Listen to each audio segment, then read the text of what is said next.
Okay, hello everyone.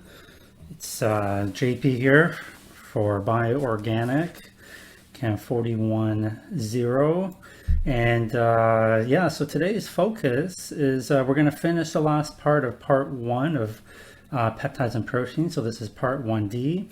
And we'll be specifically looking at chiral amino acids as a catalyst for D sugars. So just to recap, here's our outline. We've already talked about parts 1, 2, and 3, and now we're going to talk about number 4.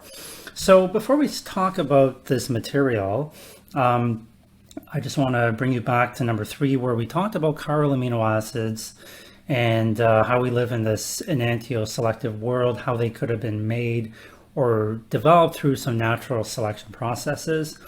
But what is also interesting is that we also live in a world with enantioselective sugars, so D sugars, right? There could also be L sugars, different configuration of sugars, but why do we live in a world of D sugars? So before we talk about this, I want you, we're going to think about how chiral amino acids can actually transfer their enantio preference and act as a catalyst for D sugars.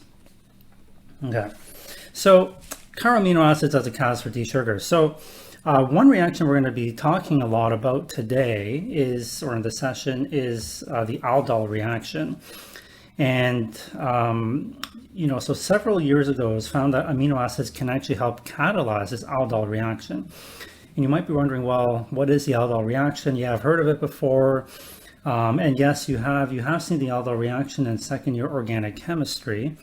And so before we talk about the Aldol reaction, why don't we just spend a couple moments going over the basics of that reaction. And this is also the same type of reaction that governs sugar formation for complex sugars. All right, so Aldol reaction really is the reaction between aldehydes to generate compounds called aldols, which are aldehyde containing alcohols. Okay, so what you have seen before previously is the first step is you'll take an aldehyde and you will take a base, and this will remove this acidic proton. This is also known as an alpha proton, and because it is directly adjacent to the ipsocarbon of the carbonyl, you can actually move electron density into that carbonyl group. So it turns out that these protons here are actually, they're not super acidic, but they do have a pK of around 20, okay? So that is definitely lower than a typical carbon-hydrogen bond, which is usually around, well, an sp3 carbon would be around between 45 and 50, so that'd be pretty high. Okay, so once you generate once you remove the proton, you now form this enolate, and now this is a nucleophile, and this can now react with another molecule of itself. So here I'm going to draw another aldehyde, and aldehydes are actually very electrophilic. So this is now your electrophile, and this will be step 2. And then now you have your aldehyde with an O-, an alkoxide. And then at the last step, your O- of the alkoxide will pick up a proton from the conjugate acid of that base to simply protonate that group. And this here is your aldol product. Okay, so just to recap, step 1 is to remove the alpha hydrogen with base to form a nucleophilic enolate. Step 2, the enolate reacts with the aldehyde to form a new carbon-carbon bond. And then lastly, step 3 is protonation by the conjugate acid. Okay, so that's your aldol product. Just a couple of things I do want to mention is that in this compound here, you have now developed 2 new stereocenters, okay, that I'm highlighting with a red asterisk. So at this carbon here, you have 4 different substituents. At this carbon here, 4 different substituents. So you do possibly you could get a mixture of stereoisomers at that position. If you were to do this reaction, we would expect that you would probably get an equal mixture or a racemic mixture of that aldol product. All right, so that's a little refresher on the aldol mechanism. Now, let's think about the aldol reaction with respect to a chiral amino acid. So let's take a look at a very simple amino acid. This one here is called L-alanine. And before I talk about sort of the reactions that led to believe that chiral amino acids like L-alanine or many other amino acids could promote enantioselectivity, I need to talk to you about the mechanism or the design of how they did this reaction. Okay, so again, keep in mind that we're looking at the aldol reaction, and this will become more clear on the next slide. In their experiment, they took something called cyclohexanone, okay, which also has alpha hydrogens. In fact, it has 2. But it's because it's symmetrical, it doesn't matter which side we take that one from. And then from here, we react it with the electrophilic aldehyde. In their model system from the researchers by Cordova and co-workers, which we'll see on the next slide, they used an aldehyde that looked like this. Okay, so it's like a paranitro aldehyde, and then this will come and react. So this is analogous to the mechanism that we saw on the previous page. I'm going to just go here, make that O minus.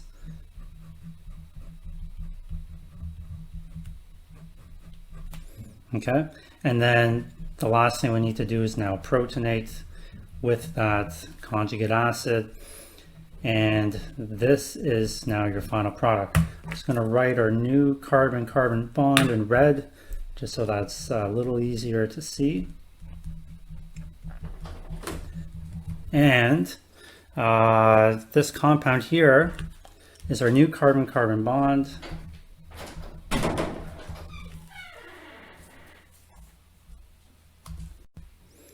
Okay, and here's our new carbon-carbon bond. Just put a couple asterisks here. These are the new stereocenters. Okay, so you would expect to get a mixture of stereoisomers at this position. So when they do this reaction with L-alanine, they actually get a bias and a preference for enantioselectivity. So let's take a look at what they observed.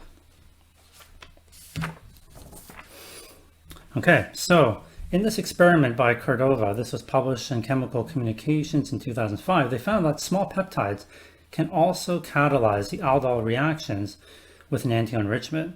So here you see our 2 precursors that we had previously, and we use catalytic peptide, L-alanine or L-valine. These are dipeptides, and they observed this predominant form with an 81 to 96% enantiomeric selectivity. Okay, so you can see it's very much biased towards these particular stereocenters. So that was very interesting.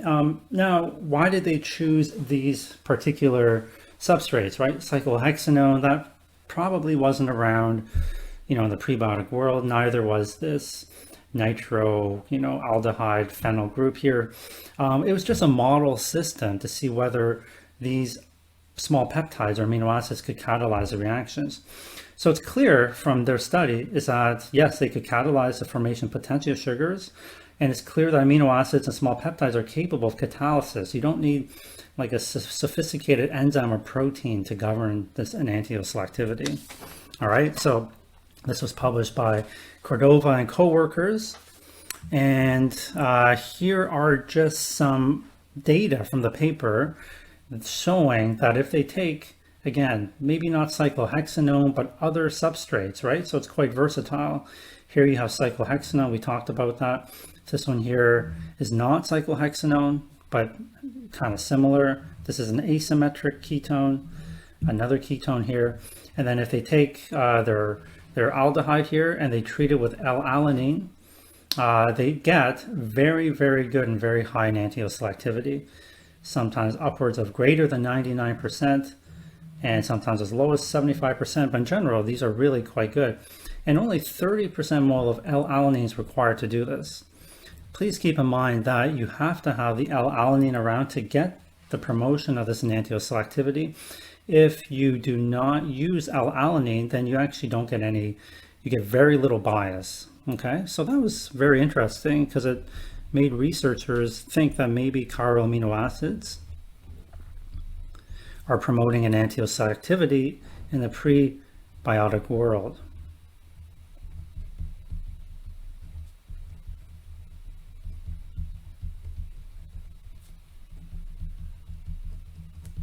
Okay, chiral amino acids are promoting enantioselectivity.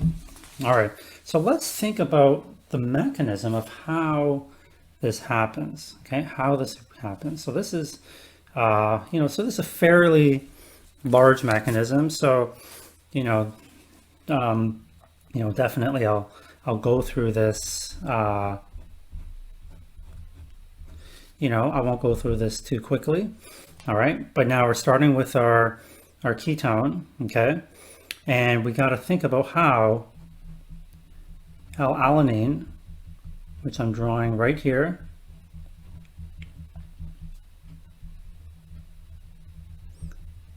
can promote enantioselectivity. So the first things we need to do is, under these conditions, we're going to actually not remove the alpha proton yet. We actually need to activate that, and we're going to use some type of acid to protonate to that carbonyl in order to make it a little more reactive. Okay, so the cyclohexanone picks up a proton. Now you have this activated group here with a positive oxygen. And now let's ask the question, what does L-alanine do when it encounters this group here? So if this were, face to face, I would say, well, what happens? And, we'd have some hands going up. However, this nitrogen here is a good nucleophile, okay? And here at the oxygen, you have a good electrophile. So let me just write that down. This here is good electrophile. This is a good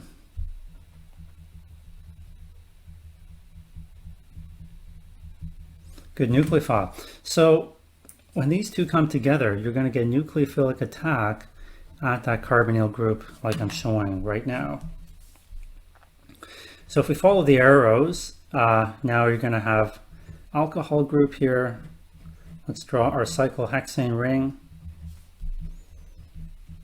Let's draw our L-alanine.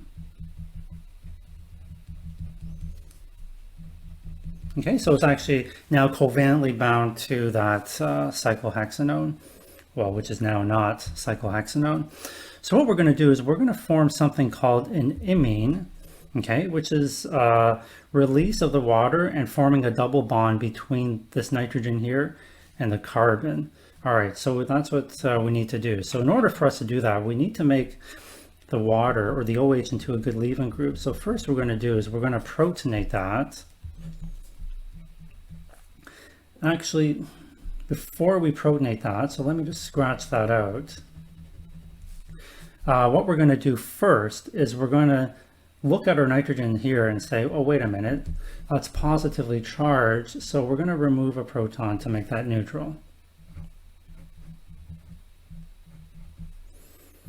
The reason we're doing that is because if I did protonate that oxygen, then you'd have two positive charges on the same molecule, which is not impossible, but it's maybe not the most stable thing. Okay, so once we do that, our nitrogen is now neutral. This oxygen here will pick up a proton.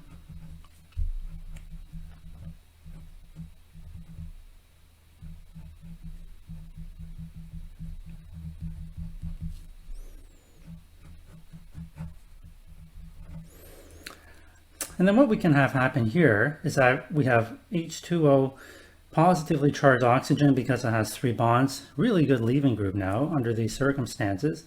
And now the nitrogen electrons can come down, form an imine, and help promote the departure of that water group. So what does that look like? So now we have a nitrogen here, double bond. We now have this carbon, but now this carbon is being flipped the other way. So I need to keep the same absolute stereochemistry. So now that methyl group is going to face us as, you know, as a wedge, not a dash. If you're not sure, right, you can always take a look at the carbon here and recall we looked at the, you know, the absolute R or S configuration, right, where hydrogen is the lowest priority. So you could do that at both of these centers and they are both the same. Okay, so I didn't know stereochemistry didn't get flipped. It's the same stereochemistry. Okay, your nitrogen has 4 bonds, that's positively charged. This here is called an imine. All right, so what we're going to do is first we're going to remove the proton from that imine to give us a neutral molecule, which is still an imine. And if you think of what we've done here, what we've done is we've taken L-alanine and it's literally covalently bound to the cyclohexanone and formed an imine. So you can say that, well, it looks like it's participating and reacting, right? But keep in mind the L-alanine eventually is going to become a catalyst, or it is going to be a catalyst, so it needs to be removed. And it's going to transfer that enantioselectivity to the desired product. All right, so at this case here, now we're going to think back to acidic protons. This is an alpha proton. This is acidic, right? Very similar to what we talked about when we were first discussing the Aldol reaction. So we remove that acidic proton.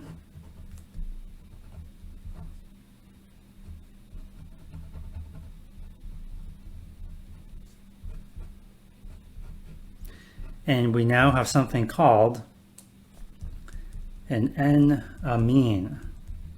Okay, so what is an N-amine? Well, it's not your friend. It's not an enemy either.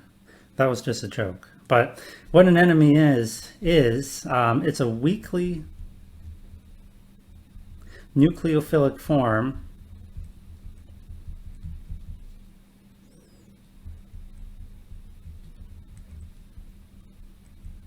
of a ketone. So it's weakly nucleophilic. But if you have your aldehyde present, right, and recall we did look at this particular aldehyde in this model system, you can get the electrons from the nitrogen coming down, and this carbon here is going to act as your nucleophile and attack that electrophile.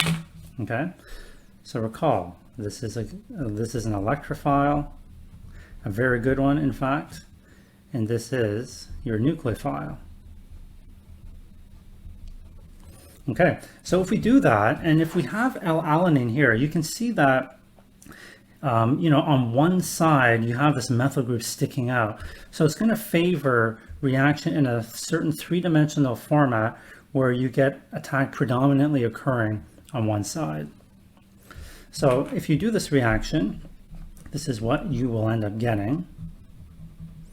You'll get your after proton transfer of the alkoxide, you will get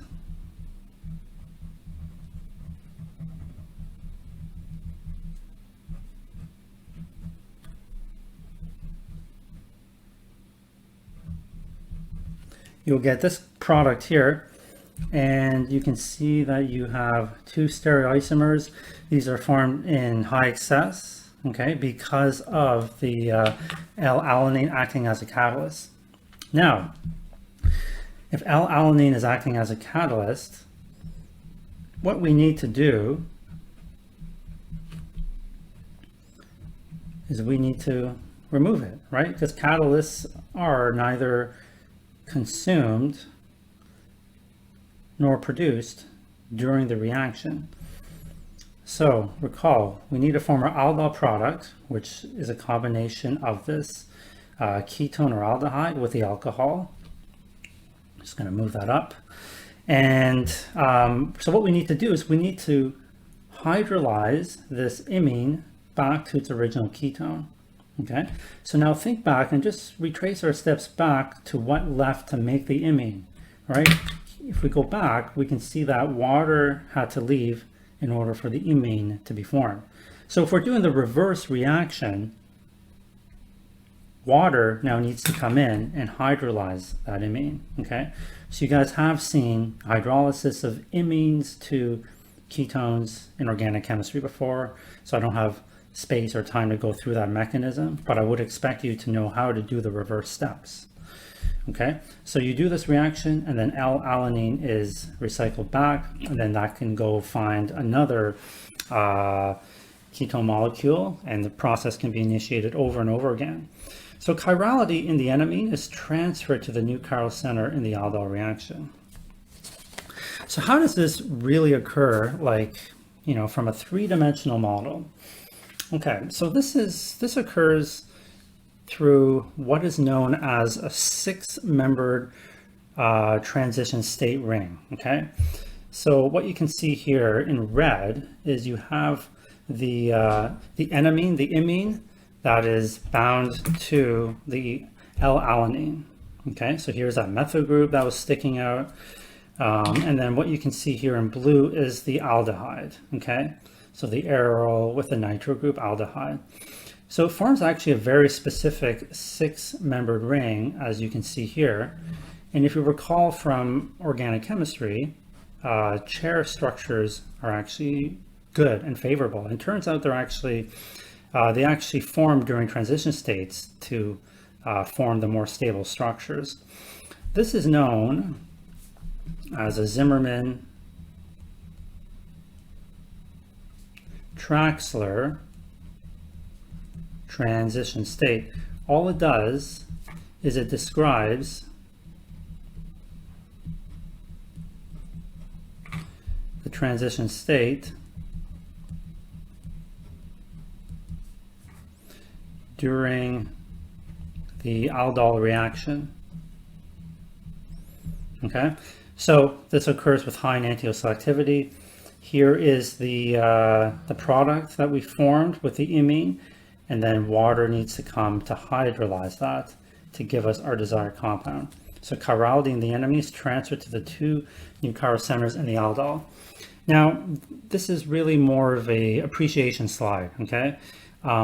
In sort of advanced courses of organic chemistry, we would learn how to predict and draw these compounds. However, this is more for your information, okay? So that you can really just appreciate that these complex six-membered chair transition states form because of the steric imposed by the alanine or any other amino acids, and that's transferred through chiral centers during the aldol reaction. I would not expect you to be able to draw this transition state.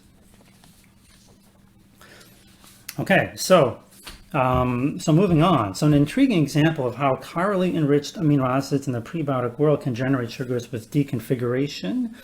So this was shown by Cordova. All right, so here's the model.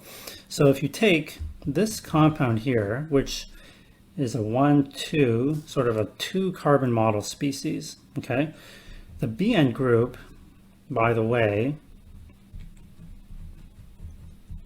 is a benzyl group, and it's just a protecting group used for this reaction. It's not that you know, there were benzyl protecting groups in the universe, right? It's just a model system, and this is a 2-carbon species. Okay, so the model is if you take L-proline and let this sit for 2 to 4 days, you actually generate now a 1, 2, 3, 4 carbon species. Okay, so we've gone to 2 to 4. Again, this is our Aldol reaction. So you could draw a mechanism to account for this reaction, and you can see that this occurs with high enantioselectivity. Now, the other really interesting thing that also occurred was that not only do you get this 4-carbon aldol compound, but now you generate this 1, 2, 3, 4, 5, 6 carbon sugar, okay, hexose, okay? And the 6-carbon sugar looks very similar to the 6-carbon hexose sugars that we use, right? So the 6-carbon sugar looks like the 6-carbon hexoses, right? So, you know, if we think of, and we'll talk about sugars later, but like, you know, D-glucose, a lot of these sugars are based on this type of core scaffold. But furthermore, what is even more interesting is that you get high enantioselectivity, greater than 99%. So, L-proline, a secondary amine popular as an organic catalyst because it forms enamines readily and can form these hexose sugars, which, you know, could have been a mechanism of how sugars were made in the prebiotic world. So this is sort of the mechanism of how this would happen. Here's L-alanine or L-proline, and this is acting as a catalyst. So first this will come and react to form the imine. Okay, so we've gone through this mechanism. It's going to be identical. And this imine will tautomerize to this enamine. And now the enamine acts as a weak nucleophile and reacts at this electrophilic carbon to form this species here. Hydrolysis of this group here to release the L-proline will now give us our first aldol product here, which is now an aldehyde. And that is fine as it is. However, what can happen is that you can get that same 4-carbon aldol product plus another enamine that was generated previously. So now we're taking 4 carbons plus 2 carbons to generate a 6-carbon species. So this would be like the second proline mediated aldol reaction. So the 6-carbon species will come and form this structure like this, and then this alcohol group through hemiacetal formation can now close the ring, and in this system they've drawn, or they've made something called a benzyl protected allose. Okay, so as I mentioned before, we didn't have protecting groups probably in the universe, but this was interesting because this was one of the first experiments showing that chirality could be transferred. You can see we have all these defined stereo centers, and these can help promote enantioselectivity and generate potentially sugars in a meaningful way. So L-amino acids were used as a catalyst to promote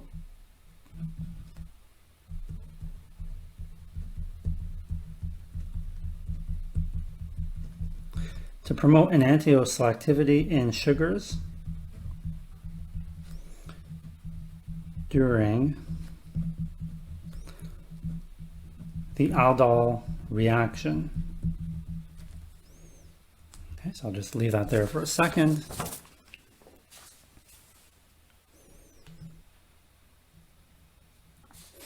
Okay, so chiral amplification. So what this really means is that we can use enantioselectivity to promote and to move chirality into more molecules, right? So these sugars, for example, could be made by high enantioselective amino acids.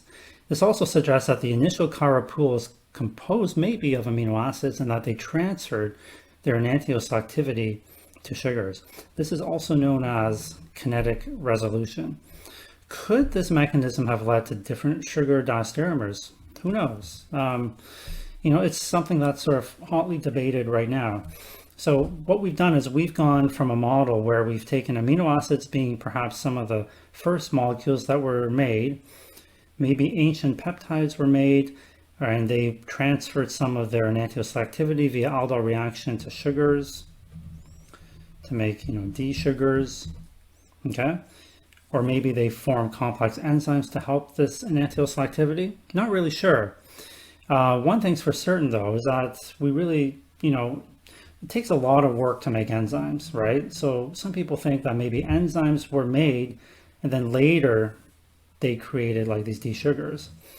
But what the evidence shows with these simple experiments is that you really don't need an enzyme. You just need a single amino acid or a dipeptide to promote this reaction. There's also another theory too, where maybe sugars were some of the first molecules out there because they're just comprised of carbons and oxygens. You don't need nitrogens in there. And maybe this led to some kind of RNA world where you have RNAs, which of course have ribose sugars, and then later on that selection for L amino acids happens, right? So what I'm showing you is that L amino acids happen first, and then that led to sugars, and then maybe RNA. No one really knows for sure. These are questions that are sort of actively being researched and debated right now as we speak. Okay, so in conclusions, this concludes our 4-part series on part 1 of the protein and peptides unit.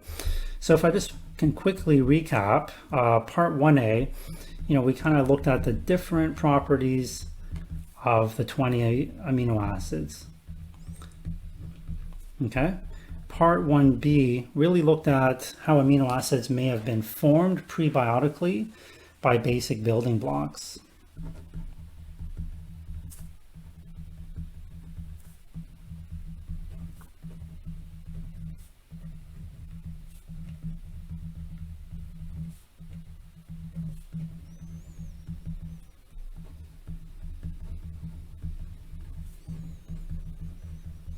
Okay, these basic building blocks were things like ammonia, methane, hydrogen, water.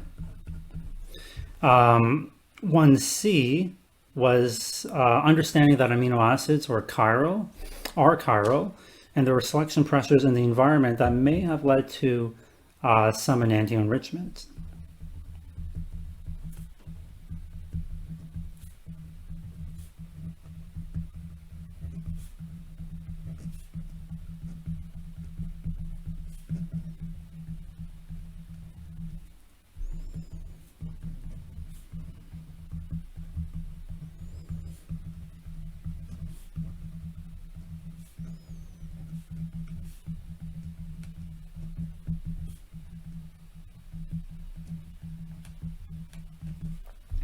And then finally, amino acids, as we just shown, can be used to transfer enantioselectivity to sugars via the Aldol reaction.